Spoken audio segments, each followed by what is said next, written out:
Hello, student. So this is our last day on ancient Greek love magic, and it's a tour de force of a book, and we have some really interesting conclusions to come to. So let's get right to it. There are going to be four topics here that we really address in Pharaone. The first is a historical development of Agoge spells, those spells that attract usually a woman by a man from a far distance, afflicting her with arrows.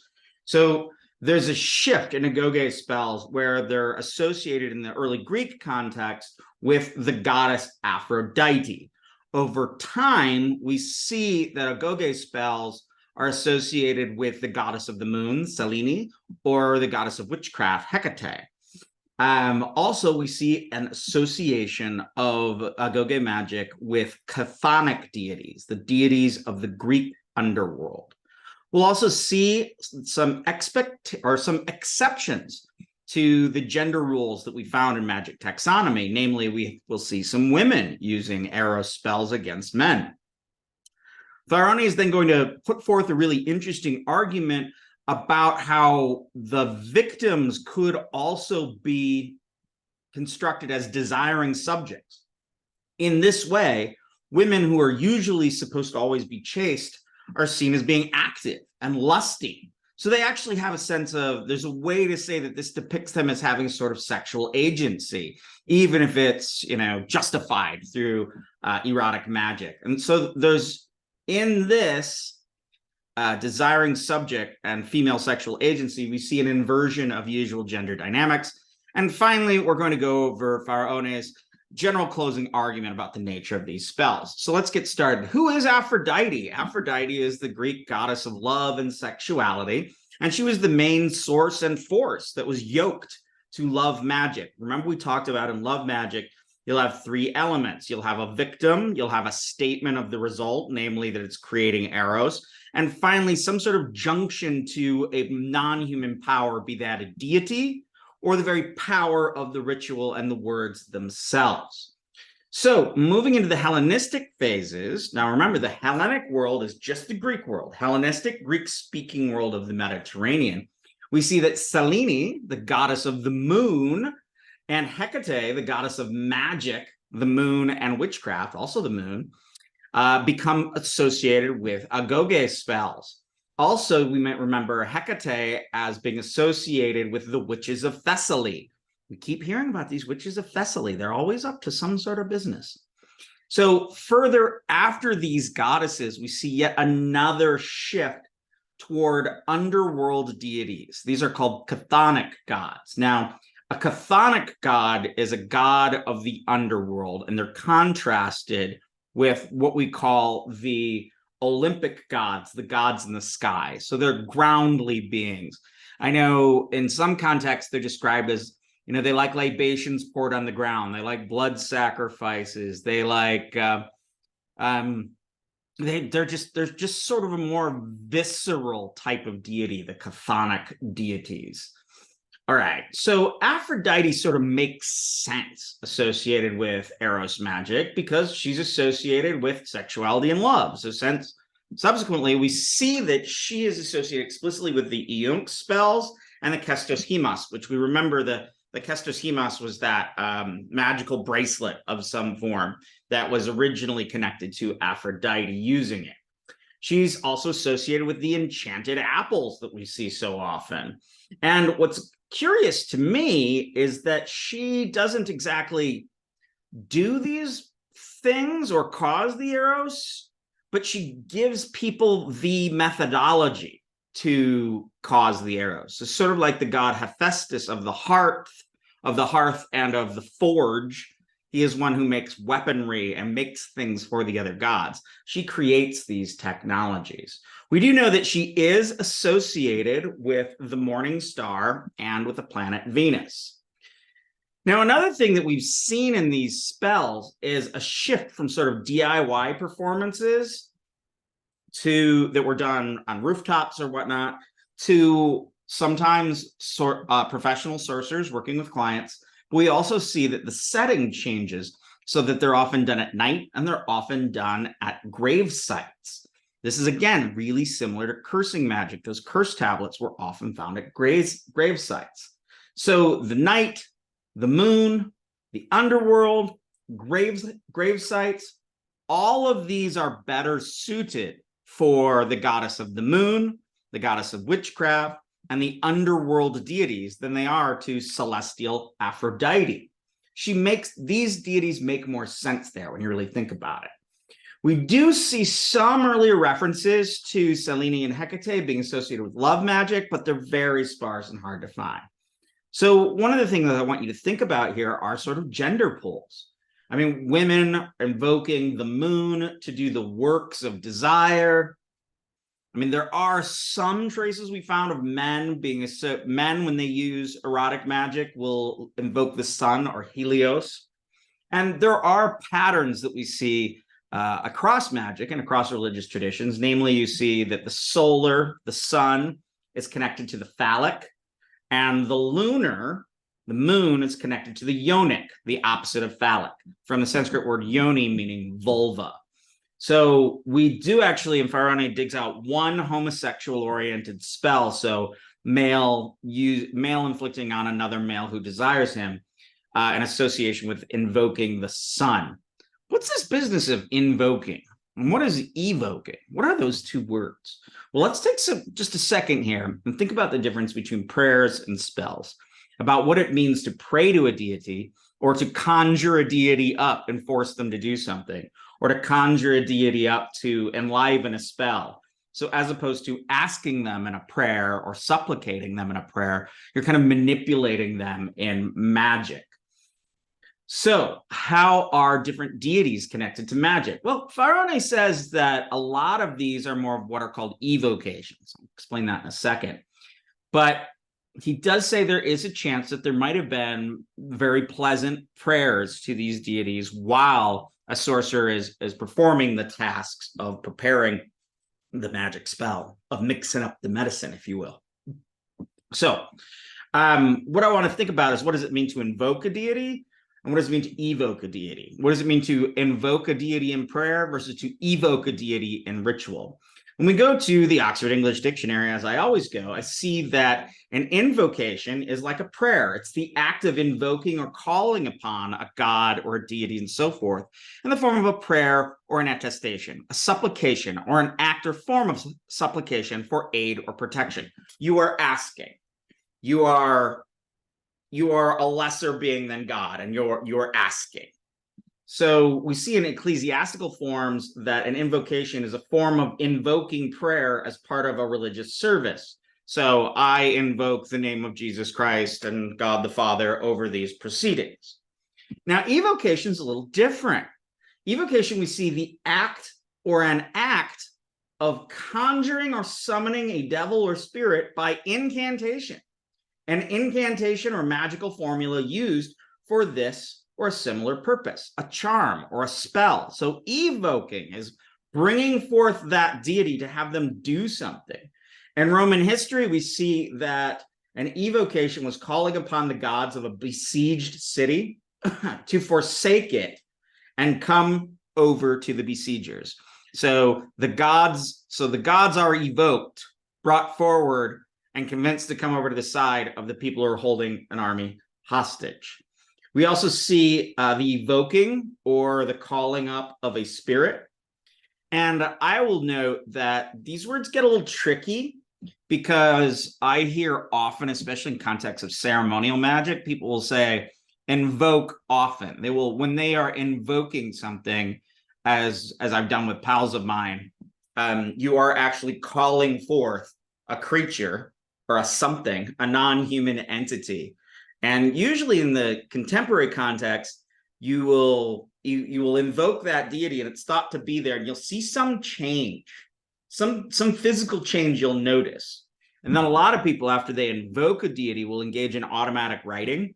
So they'll just write, just write and let it all go. And the idea is that that deity can speak through them, or that they can have conversations in their own heads with these entities once they were invoked. We'll get more to that later. Okay, remember I was talking about moon goddesses and chthonic deities, chthonic as in under the earth? Well, in the later sources and as time progresses, we move out of this sort of early classical Greek period we see that in Roman periods, they're using similar methodologies and deities as the Greeks. However, they make a much bigger push towards sort of chthonic deities. Now, chthonic deities are gods of the earth. They are considered Auronic, Ouranic, or Olympic. They're of the sky. Their abode is Mount Olympus. So at the same time, in love magic, we see a complete decline in the worship of Aphrodite for doing Eros magic. Like I said, moon deities come up. So Selene and Hecate become dominant, and they combine and are used often together in Eros spells, though we do see some conditions where Aphrodite is still used for Philia spells. Now, Hecate is known for overseeing the restless dead. And there's even a name of her that we see in one Agoge pharmacon or incantation called Hecate Catonia, meaning that is the chthonic Hecate, her most frightening incarnation. So Agoge spells that once were kind of done all over, in the Roman era, they're almost always done in graveyards, and they've evolved out of those Greek binding katodesmoi spells of the curse tablets that were, you may remember, often deposited in graveyards, and the tablets were often put in graves. Now, here, binding spells, these katodesmoi, start to do the same sort of stuff that Agoge spells were doing. They have that burning imagery of let her burn so much until she comes forth to me. So what we're seeing is a shift in magic from the Greek context to a Roman context in which these are underworld gods. They are doing cursing type ritual technologies, but they're doing the ends of Agoge. And you'll remember that Farone argues that Agoge rituals, all of these erotic rituals, all come out originally from the ancient Greek cursing traditions. So what I find really interesting here is that, and I want to read over one specific example, is that suddenly we see these ambivalent, even diabolical and foreign gods, not normally Athenian Greek gods, that sort of pour in to these erotic magic. Now, in the type of religion I'm very comfortable with and know quite a lot about is Hindu Tantra. In Hindu Tantra, in the same way, you see this shift in the medieval era of India where suddenly the gods get wrathful, they get scary. They pull up wild gods from villages that weren't usually seen in the Sanskritic literature before. And you start seeing gods that are creepier and scarier transported from different parts of India to be worshipped. Also, you see that sites of ritual performance move to be really often done in cremation grounds. Okay, so here's an example from Farone. This is an Agoge spell, and the first and third sections, which he doesn't list, actually have a whole bunch of foreign goddesses, including Persephone Boaba, Buabo, who's from Persia, or Persephone from Greece, and then Boabo from Persia, Artemis from Lydia, Ershkiga from Assyria, and a bunch of other gods that they haven't tracked out at all, but they've got a list of suddenly, whereas you would just see Aphrodite, now you have just this wide range of deities, which is kind of crazy. All right, so let's look at how Hecate is invoked. So remember, we've got a stanza before this that isn't in the book that describes all sorts of unknown and foreign gods. Hither, Hecate, goddess of the crossroads, with your fire-breathing ghosts, you, i.e. the ghosts, who have got us as your allotment, horrible ambushes and irksome haunts. Scary. I call you, Hecate, with those ghosts who have died before their time, and with those of the heroes who, hissing wildly, holding anger in their hearts, have died without wife and children. So, the ghosts of the restless dead, people who have had bad deaths. You, i.e. the ghosts, you ghosts stand above her head, of Hecate, and joined with the blah, blah, blah, blah. What did I say? You stand above her head and take sweet sleep from her against his victim. May her eyelids never be closely joined with each other, but rather let her be worn out over her wakeful thoughts about me. And if she is lying down with another man in her embrace, let her push that man away and let her put me down into her heart and let her immediately forsake him, and quickly come stand near my doors, subdued in her soul for my wedding bed. Then there's a section in 3 that has a whole bunch more of these, kind of wacky goddesses that you don't usually see. But notice, invoking Hecate, not Aphrodite in this later spell. Hither, Hecate of the fiery will, I call you to my incantations. May she come to my doors driven mad, immediately forgetting the intimacy of her children and parents, and hating the entire race of men and women, except this race, except this of mine. Mr. So-and-so, I'm Mr. So-and-so. And may she come and stand near, holding me alone, subdued in her heart by the strong necessity of love. So here's the interpretation. You have a really international style of Greek erotic incantations in the Hellenistic period, that later period. And they're all having all of these different foreign goddesses connected to Hecate, this goddess of witchcraft.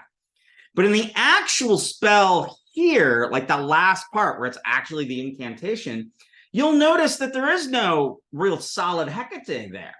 What you actually see is it's a traditional Agoge spell that would priorly ask Aphrodite, but now invokes this goddess Hecate and the ghost to draw a woman to a man with burning, intense desire, asking her to come to the rooftop late at night. Anyway, so what we see is traditional Greek elements have been adopted in a Hellenistic cosmopolitan world and adding a whole bunch of goddesses to make it have a wider appeal and give it more power. You want to make something powerful in a ritual? Add some more gods to it. So we have some big exceptions to the gender taxonomy. Remember what of erotic magic. Quick, once again. Sorry. Once again, Eros rituals are used by men against women to bring them forth. Agoge. Philia rituals are used by women against men, by social inferiors towards social graders, in order to exhibit goodwill or magnanimousness, to control anger, to control sexual desire. That's the paradigm we've seen, but there are exceptions. All right, just 1 second here. I'm back. And we will actually see men using Eros rituals against women and women using Eros rituals against men, and some evidence of Eros rituals being used by men against other men. And one vague instance of a woman using it against other women.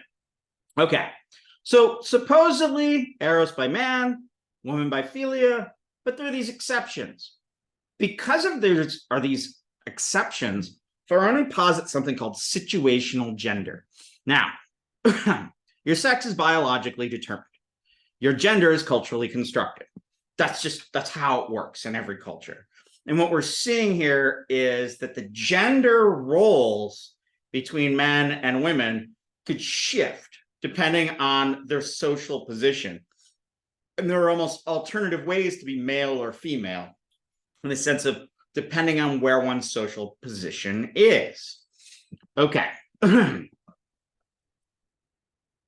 right, so gender, you need to kind of see here that is mapped onto social positions. So what we usually see is a passive male deploying classically female magic. So we'd have a passive male or a socially inferior male using philia against another male. But this whole male thing is a little confusing. We got to learn some Greek words here. Erastes is the one who penetrates in the sexual act, the active lover. The eromenos is the one who is penetrated, the beloved. And I'm going to use these terms mostly on male-male, talking about male-male encounters, but they would work just as well on male-female. The penetrator and the penetrated. So one who is the active lover, one who is the beloved. Now, we do have one Sappho tale. Sappho was a great lesbian author in the Greek era. She's one of our few female authors that we have. And we have one spell where she describes using erotic magic, or at least she uses the symbolism of erotic magic. We can guess as a reference to erotic magic. Now, we do see out of the 80 or so existent Agoge spells that 4 seem to be same-sex oriented, man on man. They make men restless with desire for the male sorcerer. Lesbian spells often use burning Agoge and whipping to draw the female closer to the female sorcerer. So very similar. Now, we got to remember this is Greek society, so the idea of binary genders and gender desires isn't found. Folks simply were not gay or straight. There was a wide variety of sexual actions across genders. So in particular with men, your sexual orientation is more whether you are the active or the passive person, the penetrator or the penetrated in the relationship. That kind of sets out the gender dynamic. The idea of just being somebody who only, as a man who only sleeps with men, or even a woman who only sleeps with women, it just isn't there in the way that we have it set as a normative idea in our contemporary American culture.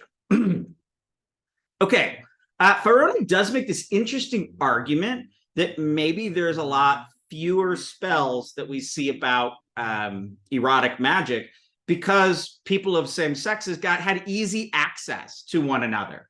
And really the difficulties around getting access to another person and the need for erotic magic is to outwit the tensions of other males' domination. Because, you know, the lady of your desire, if you are a male, is owned by her husband or her father. For the most part, the father. Okay. So love magic is about overcoming the ownership of a woman by another man. And Faroni argues that some of these same-sex spells would have only been used in very special circumstances in which a couple couldn't easily meet in their home, at the gymnasium, at the baths. All right, so special circumstances. We do have evidence of women afflicting men, and this suggests female sexual agency. So 7 of these spells are extant, and you can find a footnote on page 149, footnote 64, about 5 or 6 of these, but I'll read a couple of them to you. So from the PGM, which is the Greek magical papyri, I shall bind you, Nilos, with great evils, and you will love me, Capitolina. You will forget your parents, your children, your friends. Ooh, scary. In order that you lead Heracles, whom Typus bore, to Alus, she whom Alexandra bore. Quickly, quickly, now, getting this Heracles off to Alus. And just as Typhon is the enemy of Helios, and Helios burns him, so too burn the Suke, which is a euphemism for genitalia, and heart of Eutuches, he whom Zosime bore for her Erga. Now, quickly, quickly. So now, quickly, quickly. That lets you get a Agoge kind of attitude. All right, so what Faroni posits, and I think he's correct here, is that a lot of the women recorded doing these rituals were sex workers. So we see that prostitutes and courtesans in literary evidence suggest that these women who are operating as sex workers, sort of, I'll nuance that in a second, would adopt and adapt to typically male-using love magic technology. All right. Prostitute is someone who's like almost a classic sex worker. She is on short contract. She could be picked up. She's arranged. She does her services. A courtesan is something else. A courtesan is a woman who engages in sex professionally, but she's usually not married. She's well educated. She adopts other women and trains them not only in the arts of making love, but more importantly, in rhetoric, in aesthetics, in conversation. A courtesan is thought to be an elevated companion for a male. And we have evidence of courtesans even wearing male togas and engaging in male competitive games in Athens. So courtesan and prostitute are very different. And they don't map onto like our simple notion of a sex worker today. So One of the things we see in the literary record is we see those apple rituals. Remember the cursed apple, the cursed stone fruit? And we'd see that that prostitutes and courtesans would use these apple spells in the same way that men would use to seduce young male clients directly. And one other interesting argument that Faroni makes all over the place is that a female sex worker takes a sexually aggressive stance that is analogous to an active male seeker of sex, of desire, an erastes. So when you're thinking of a courtesan or you're thinking of a prostitute here, think of them as being like men out on the prowl, and think of the men who are being gone after by them as being more like passive, meek, chaste, needing to be sort of convinced. Now, later literary records in Latin shows a lot of courtesans and prostitutes using Agoge rituals. Also, there's examples literarily worldwide of how men are afraid of or they're told to be very fearful of aggressive women and prostitutes who will use love magic against married men. Though I would argue, that could just be a good way for men and women to save face. Oh, my husband was unfaithful. Well, that courtesan used love magic on him. So the courtesans and prostitutes would have had the desire to lure wealthy young male clients away from their homes, away from their families. Just like men wanting to do eros magic or trying to get women away from their homes, away from their families. So there are other instances, such as a courtesan may wish to get a man away from his girlfriend or a rival lover. In this, like I said, the prostitute and the courtesan stand as erastes, as the older active lover pursuing the younger eronymos, the passive lover in the relationship. This is an inversion. So the men become like the young women, the prostitutes and courtesans become like the sorcerer males. So what does it look like to have a woman in this sort of active position? Well, we see this spell. Delphus vexed me, and I burn this laurel against him. And just as these laurel, and that's a specific, like a laurel leaf, like rest on your laurels. Okay. Leaves shriek, and just as these laurel leaves shriek loudly as they catch fire and suddenly burst into flames, and we cannot even see their ashes, so too may Delphus completely consume his flesh in the flame. You, Iounx, drag him to my house, my man. Just as I melt this wax with the goddess's help, so too may Delphus of Mindus immediately be melted by passion. And just as this brazen rhombus, that's that bull thing, is spun with the help of Aphrodite, so too may he be spun before our gates. You, Iounx, drag him to my house, my man. It's kind of exciting. So that, in that sense, the female is in an active sexual position in the spell and in that relationship. So for prostitutes using eros, Faroni argues, in fact, it makes good sense that courtesans in the ancient Greek world would use these types of aggressive male magic. Once we realize that as a group, they're in many ways quite similar. I'm not talking about prostitutes, I'm talking about courtesans. Sorry, this is just about courtesans. So this makes sense that they would be in the active, aggressive male position once we realize that a courtesan in many ways is like a Greek man, especially in their economic autonomy and their education. The successful ones, at least, live in their own houses, provide for their own income, and fall in love for first sight. They aggressively hunt their lovers and employ other types of public stances and gestures that were traditionally limited toward males. And then he makes this anthropological reference about prostitutes somewhere who wear like men's clothing and stand in very sexually aggressive ways as they talk to their clients. All right, so a courtesan or prostitute could use eros magic and Agoge magic in order to get clients. But how would they hold on to their clients? Well, we can see philia being common for a courtesan. If she is in a settled monogamous relationship with a lover, playing her role as a palike, mistress or concubine, she is much more likely to use the forms of philia magic that would be appropriate for a wife.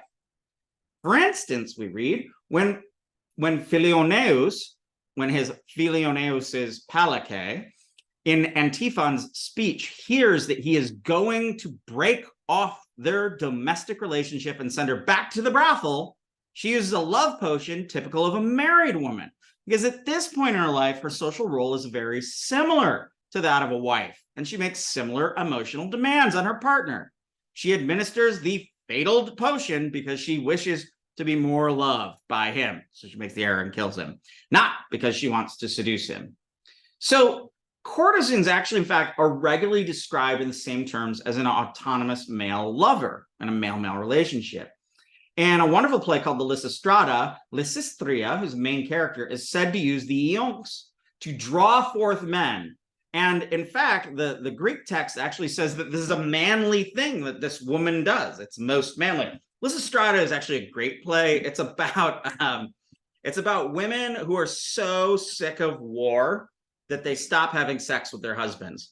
And then there are these great scenes in it where the men will have just these giant engorged phalluses because they're so miserable from not having sex. And I've seen this adapted a couple of times, and it's very funny every time. It was funny once upon a time. It's funny now. Okay, so again, what we're looking at is we have an inverted position. The female is a sexual aggressor and seducer. This is parallel with the male Orestes, the one who penetrates, the lover. And her client, or whomever she's after, is the Euronymos, the one who is to be penetrated. So what we're really looking at here is that this is less about gender and physical gender or your biological sex than the position of desiring or being subordinate. When you desire, you're in a male dominant position. When you are penetrated or subordinate, you're in a feminine position. Now, philia moves from the less powerful position and engenders good feelings in one with more powerful. So eros moves downward. Philia moves upward. So both men and courtesans or prostitutes desire targets belonging to another man, namely the young men and the young women that are in the houses living under their parents. Courtesans may use agoge at the beginning of their relationship to attract the man, and then philia, I would say, to maintain the relationship when they're well settled into a good pattern. A curious incidence in which this is just a really interesting thing, because a female who is usually not considered lusty is unabashedly sexually aggressive. In Greek society, that is usually a no-no. So then we got this story about turtles. So this one kind of a naturalist tells a story about how usually female turtles are not into sexual activity. Male turtles try and they're just like, nah, not into it. But if a male gets this one magical herb, somehow the female turtles are then ready to get with it or ready to get busy. So what he's looking at here, and why Ferroni brings this up, is this is a conception of gender in Greek society. Women are typically meek, men are typically sexually aggressive. Sexual magic, however, might reverse this, reverses these roles.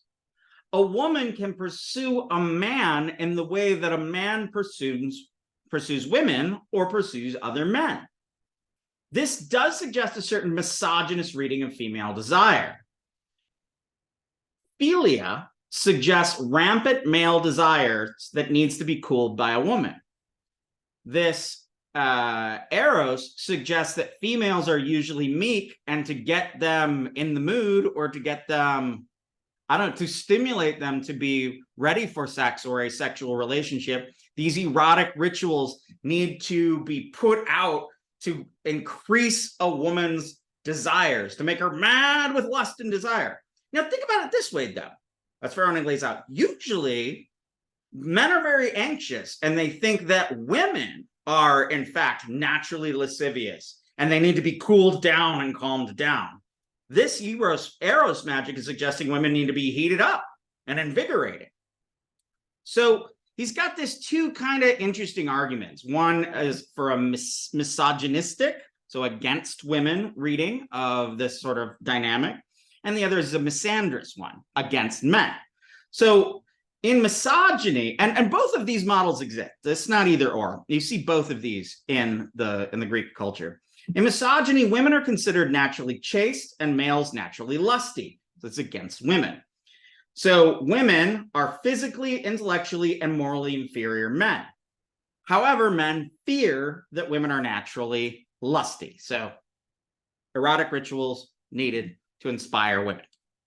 However, misandry, according to Farone, my interpretation of ancient Greek love magic suggests, however, the existence of an alternative to this misogynistic model. And the misogynistic model is pretty much, it's there. And I'll call that a misandrist model. According to which men must torture and burn women because, like those female tortoises, women are by nature self-controlled and sedate and reluctant to have intercourse. Conversely, women use soporific portions and knotted cords to control the anger and the passion, recall the semantic slippage of thumos and orge, of their naturally wild husbands. Because, like those tortoises, they are otherwise passionate and difficult to control. Here, the erotic magic is used to make naturally sedate women erotically engaged, and philia magic is used to make the randy males not angry and filled with sexual desire all the time. So in some ways, the location of this female sexual anxiety might not be among men, as we've argued, because men aren't around the house all that much. They're in different places than women are for the most part, and they're gone for long periods of time. So maybe when they're around the house, they're not all that worried about Agoge spells. On the other hand, women who are around the house, the mothers, the aunts, the co-wives and whatnot, they may have a different attitude. I start kind of thinking about this more and more and wonder about women's anxieties about these spells being used against the other women in their charge. We do notice in the Greek magical papyri, there's no erotic spell for unlocking a door or making a husband or father fall asleep. The main targets of these spells are the supposedly naturally chaste and modest women who need to be compelled to leave their families and communities. An easy lady, a lady who is easy to get, as an easy lady would be easy to get. You don't need magic. Perhaps I would actually argue these expressions of Agoge afflicting a girl was a way to drive her out of the house. And this was engineered by older women to get rid of now adult girls. So yeah, so a girl has become a woman, hasn't left the house, and the other women are like, you need to get the heck out of here. You gotta go start your own life. I think someone's using Agoge on you. You better get out of here. I mean, that's just kind of some fun speculation. Okay, so what's going on? We actually have in these erotic rituals, especially in this chapter, we have an example of female sexual agency. What we have, in fact, is a richly ambivalent and contradictory collection of competing explanations for what the Greeks perceived as the sometimes violent sexual desire of adolescent females, which was variously explained as a natural state or sign that it was time for the young women to marry and have children, that a god was angry at them or their family and had to be appeased, or that they were the victims of a magical attack. Boom. There's so much in that. So much in there. And here's my final point. Now, what do we learn from these spells? And I really love this quote, this final quote. From these magic spells, we actually see a challenge to declared gender roles. We see a whole bunch of more complicated things. Farone set out to just write about love magic, and they found all these complications of gender and desire and applications of magic. So what do we find? By abandoning or at least drastically revising this psychological model of a pathological user of erotic magic, be she Sophocles's Demoniera or the putatively lovesick male users of Agoge spells, we might begin to see the techniques of philia charms and erotic spells as Socrates and Theodotes seemed to see them in the Xenophonic dialogue. Now, this was at the very beginning. There's a quote where Socrates states that he uses philatria, epoidoi, and iunx, which are love potions, incantations, and Agoge spells. He, as a male, says he uses these female things, like he's a quasi-courtesan, and there's jokes in there as well. So what are these things? They are unremarkable but useful devices that were probably used widely in ancient Greek by clear-headed individuals for very practical purposes. That's Greek love magic. See you next time.